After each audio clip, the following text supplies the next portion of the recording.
As-tu déjà réfléchi à cette question brûlante? Peut-on vraiment être chrétien sans appartenir à une église ou à une dénomination spécifique? C'est un sujet qui fait débat depuis des siècles, et pourtant, beaucoup de chrétiens se posent cette question en silence. Peut-être que toi aussi tu t'es déjà demandé si la foi se mesure à une étiquette, à un nom d'église ou à un pasteur à suivre. Ou si, au fond, la vraie relation avec Dieu peut exister hors des murs d'un bâtiment religieux. Avant d'aller plus loin, je t'invite à liker cette vidéo, à t'abonner si ce n'est pas encore fait, à commenter ton avis et à partager cette vidéo avec quelqu'un qui se pose la même question. Ta participation aide vraiment cette chaîne à grandir et à toucher plus de cœurs en quête de vérité. Aujourd'hui, je veux te guider pas à pas dans cette réflexion. Nous allons explorer ensemble ce que signifie vraiment être chrétien, ce que la Bible dit à ce sujet, et comment vivre une foi authentique, même sans appartenir à une dénomination précise. Je vais te donner des exemples concrets et des vérités que tu peux appliquer dans ta vie quotidienne, pour que tu comprennes que ce n'est pas un label ou une appartenance qui définit ta foi, mais ta relation personnelle avec Jésus-Christ. Alors reste avec moi, car ce que nous allons découvrir pourrait complètement changer ta vision de la foi, de l'Église et de ta vie spirituelle. Et surtout, prépare-toi à voir que être chrétien, c'est bien plus qu'une étiquette ou une tradition, c'est une relation vivante, profonde et personnelle avec le Créateur. 1. Comprendre ce qu'est être chrétien. Alors, qu'est-ce que cela signifie être chrétien? Beaucoup pensent que c'est simplement aller à l'église chaque dimanche, suivre les enseignements d'une dénomination ou porter un certain nom sur sa carte d'identité religieuse. Mais en réalité, être chrétien, c'est bien plus profond que ça. Être chrétien, c'est avant tout une relation personnelle avec Jésus-Christ. C'est croire en lui, en sa mort pour nos péchés, en sa résurrection et en son amour inconditionnel. Ce n'est pas une question d'étiquette, de titre ou de place dans une église, mais de ce que tu as dans ton cœur et comment tu le vis au quotidien. Exemple concret. Imagine une personne qui n'a jamais mis les pieds dans une église, mais qui prie tous les jours, qui lit la Bible, qui aide son voisin dans le besoin et qui cherche sincèrement à suivre les enseignements de Jésus. Est-elle moins chrétienne qu'une personne qui assiste à toutes les messes dominicales mais qui ne met pas sa foi en pratique? Évidemment non. La foi se mesure dans la vie, pas dans le papier ou l'étiquette. C'est que là que beaucoup se trompent. Ils pensent que l'appartenance à une dénomination définit leur foi. Or, la Bible elle-même met l'accent sur le cœur et la sincérité, pas sur le nom d'un groupe. Jésus ne nous a jamais demandé de choisir une étiquette, mais de le suivre, d'aimer Dieu de tout notre cœur et notre prochain comme nous-mêmes. Un autre point clé. Être chrétien, c'est accepter que ta foi est personnelle. Oui, tu peux apprendre et grandir avec une communauté, mais ton chemin spirituel ne doit pas être dicté par une institution. Dieu regarde ton engagement à vivre selon sa parole, pas ton appartenance à un groupe spécifique. Alors si tu t'es déjà demandé « Suis-je un vrai chrétien si je ne suis pas dans telle église ?» la réponse commence à se clarifier. La vraie mesure de ta foi, c'est ton amour pour Dieu et pour les autres. Ta relation avec Jésus et ta capacité à mettre sa parole en pratique au quotidien. En résumé, être chrétien, c'est une expérience vivante, personnelle et active, et non une simple étiquette. Dans les prochaines étapes, nous verrons comment la Bible, la communauté et même les divisions religieuses influencent notre compréhension de la foi, et pourquoi il est possible d'être un vrai chrétien sans appartenir à une dénomination. 2. La Bible avant tout. Maintenant que nous avons compris que être chrétien, c'est avant tout une relation avec Jésus, penchons-nous sur un point fondamental, la Bible. Beaucoup pensent que suivre une dénomination est indispensable pour être chrétien. Mais en réalité, la vraie boussole de notre foi, c'est la parole de Dieu. La Bible est ce guide vivant qui nous montre comment aimer, pardonner, servir et marcher avec Dieu chaque jour. Exemple concret. Imagine que tu pars en voyage sans carte ni GPS. Même si tu suis les indications d'un guide touristique, tu risques de te perdre si tu ne comprends pas vraiment le chemin. La Bible, c'est ton GPS spirituel. Elle te montre le chemin à suivre, t'indique les pièges à éviter et te rassure quand tu te sens perdu. Peu importe la dénomination que tu choisis. Si tu ignores la Bible, ta foi peut facilement devenir confuse ou superficielle. Un autre point important. La Bible transcende les étiquettes. Qu'il s'agisse d'un catholique, d'un protestant ou d'un chrétien non affilié, tous partagent ce même fondement, la parole de Dieu. Jésus lui-même disait « Vous connaîtrez la vérité, et la vérité vous rendra libre » Jean 8, 32. La vérité n'est pas dans une tradition ou une église, mais dans ce que Dieu a révélé à travers les Écritures. Exemple concret. Imagine un chrétien qui ne fréquente aucune église mais qui médite chaque jour sur la Bible, applique ses enseignements dans sa vie professionnelle, familiale ou sociale, et prend des décisions en accord avec ce qu'il lit. Sa foi est réelle, solide et vivante. Il est connecté à Dieu non pas par un nom ou un label, mais par la parole qu'il met en pratique.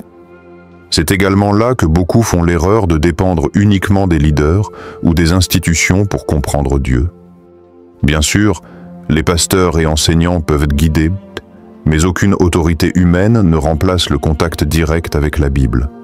Dieu veut que chacun de nous cherche sa vérité avec un cœur sincère et un esprit ouvert. En résumé, la Bible est ton guide principal, ta lumière dans l'obscurité, et elle ne nécessite aucune étiquette pour être comprise ou appliquée. Peu importe que tu appartiennes à une dénomination ou que tu choisisses un chemin personnel. Ta foi est authentique si elle est ancrée dans la parole de Dieu et vécue dans le quotidien. Troisième. La communauté n'est pas toujours une étiquette.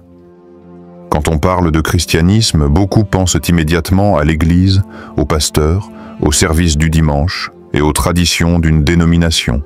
Mais voici une vérité essentielle. Être chrétien ne dépend pas uniquement de l'étiquette de l'Église à laquelle tu appartiens. La communauté chrétienne est importante, oui, mais elle se mesure avant tout à la qualité des relations et à la sincérité de l'amour entre frères et sœurs en Christ, et non à un nom sur un panneau. Exemple concret. Imagine que tu participes à une étude biblique en ligne avec des personnes de différents horizons. Certaines sont baptisées, d'autres non. Certaines suivent une dénomination précise, d'autres non. Pourtant, tous prient ensemble, échangent sur la parole et s'encouragent mutuellement dans leur foi. Même sans appartenir à une église particulière, ils vivent pleinement la communauté chrétienne. C'est ici qu'on comprend que la vraie communauté chrétienne est spirituelle, pas seulement institutionnelle. Jésus a lui-même insisté sur l'importance des relations sincères entre croyants. Il ne demandait pas à ses disciples d'appartenir à un groupe spécifique, mais de s'aimer les uns les autres. Jean 13, 34 à 35. L'amour fraternel devient alors le véritable signe de la communauté, bien plus que n'importe quelle affiliation. Exemple concret. Imagine un chrétien qui aide ses voisins, qui soutient des amis dans le besoin, qui participe à des initiatives pour sa ville ou sa communauté. Même s'il ne fréquente jamais une église, il vit la communauté chrétienne par ses actions concrètes. Sa foi se manifeste dans le service et l'amour envers les autres, ce qui est exactement ce que Jésus enseignait. Il est aussi important de noter que la communauté peut se trouver sous de nombreuses formes.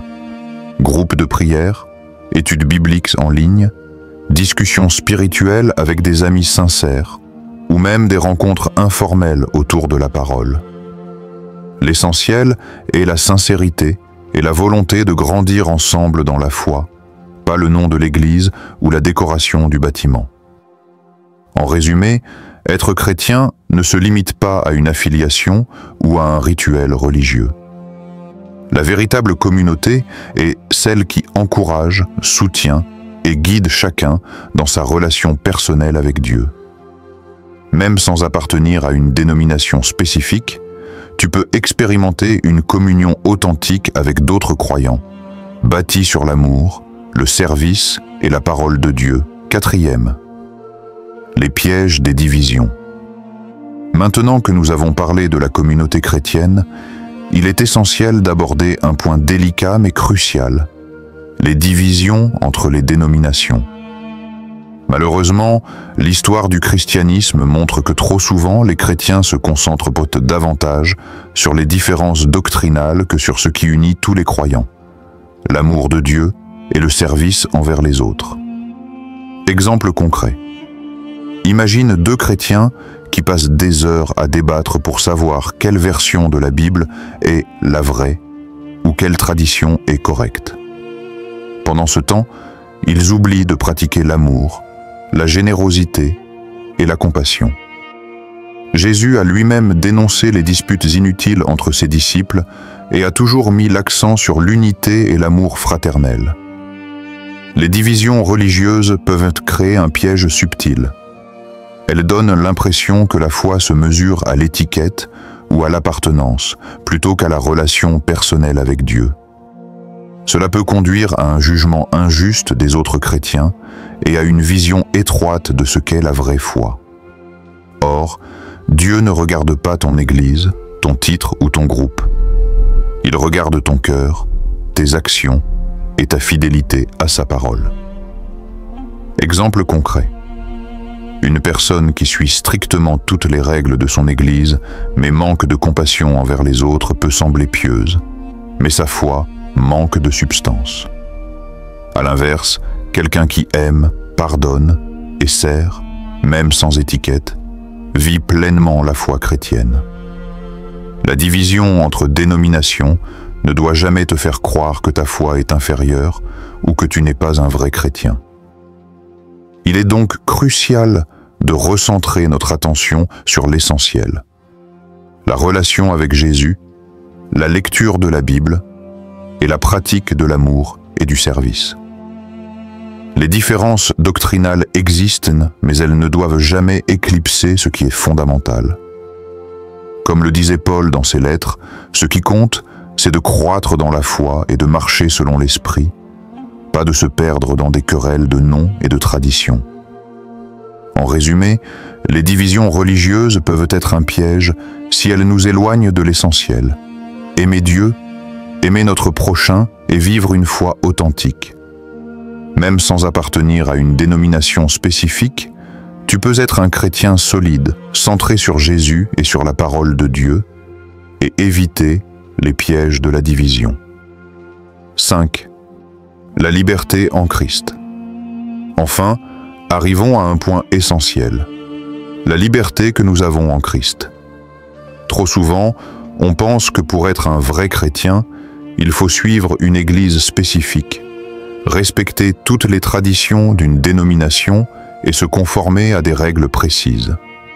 Mais la Bible nous révèle quelque chose de beaucoup plus profond. Notre relation avec Jésus est personnelle et libératrice, et elle ne dépend d'aucune étiquette. Exemple concret. Imagine un chrétien qui, pour des raisons personnelles, ne fréquente jamais d'église mais qui prie chaque matin, médite sur la parole de Dieu, sert son prochain et applique les enseignements de Jésus dans sa vie quotidienne. Sa foi est vivante, authentique et puissante. Il expérimente la liberté en Christ parce qu'il comprend que Dieu regarde son cœur et non son appartenance à un groupe. Cette liberté ne signifie pas l'absence de discipline spirituelle ou de communauté. Au contraire, elle nous permet de choisir consciemment de vivre notre foi de manière responsable et sincère, sans pression extérieure. La liberté en Christ nous donne la capacité de lire la Bible, de prier, de prendre des décisions spirituelles et de servir Dieu de manière authentique. tout en restant connecté à la communauté chrétienne selon nos besoins et notre situation. Exemple concret. Une personne peut choisir de participer à des groupes de prière en ligne, d'aider des voisins, ou de servir dans une organisation caritative chrétienne, même si elle ne s'inscrit pas dans une église. Cette liberté lui permet de grandir spirituellement sans être limité par des traditions ou des attentes humaines, tout en restant fidèle à la parole de Dieu. La Bible nous rappelle également que la vraie liberté chrétienne consiste à servir les autres dans l'amour, et non à se conformer à des règles imposées par des hommes. Comme Paul le dit dans Galates 5:1, « Christ nous a libérés pour que nous soyons libres. Tenez donc ferme, et ne vous laissez pas mettre de nouveau sous le joug de la servitude. » Cette liberté est un appel à vivre une foi sincère, personnelle et responsable, centrée sur Jésus. En résumé, être chrétien sans appartenir à une dénomination n'est pas seulement possible, c'est une expérience de liberté profonde. Ce qui compte, ce n'est pas un nom ou une affiliation, mais ta relation avec Dieu, ton engagement à vivre selon sa parole et ton amour pour les autres. En Christ, tu es libre de grandir, d'aimer et de servir de manière authentique, sans te sentir limité par des étiquettes ou des traditions humaines. Alors, après avoir exploré ensemble ces 5 étapes, la grande question revient. Peut-on être chrétien sans appartenir à une dénomination? La réponse est claire, oui, absolument. Nous avons vu que être chrétien commence par une relation personnelle avec Jésus, bien plus que par une étiquette ou une appartenance à un groupe. La Bible reste notre guide principal. Elle nous montre le chemin, éclaire nos choix et nous enseigne à vivre selon la volonté de Dieu. Nous avons aussi compris que la vraie communauté chrétienne n'est pas définie par un nom ou un bâtiment, mais par l'amour, le soutien et l'encouragement mutuel entre croyants. Les divisions et querelles entre dénominations peuvent nous détourner de l'essentiel, mais la liberté en Christ nous rappelle que notre foi est personnelle, vivante et authentique. Peu importe si tu choisis de suivre une église, un groupe de prière, ou simplement de vivre ta foi chez toi, ce qui compte vraiment, c'est ton cœur, ton engagement à appliquer la parole de Dieu et ton amour pour les autres. Si cette vidéo t'a aidé à comprendre que la foi dépasse les étiquettes et que la vraie chrétienté se vit au quotidien, montre ton soutien. Like la vidéo, abonne-toi à la chaîne pour ne rien manquer des prochains contenus, commente ton avis ou tes expériences personnelles et partage cette vidéo avec quelqu'un qui se pose la même question. Chaque geste compte pour faire grandir cette communauté et toucher d'autres cœurs en quête de vérité. En fin de compte, souviens-toi, Dieu regarde ton cœur, pas ton étiquette. Ta foi est authentique si elle est sincère, vivante et guidée par Jésus. Sois libre, sois fidèle, et laisse ton amour pour Dieu et pour les autres parler plus fort que n'importe quelle tradition humaine.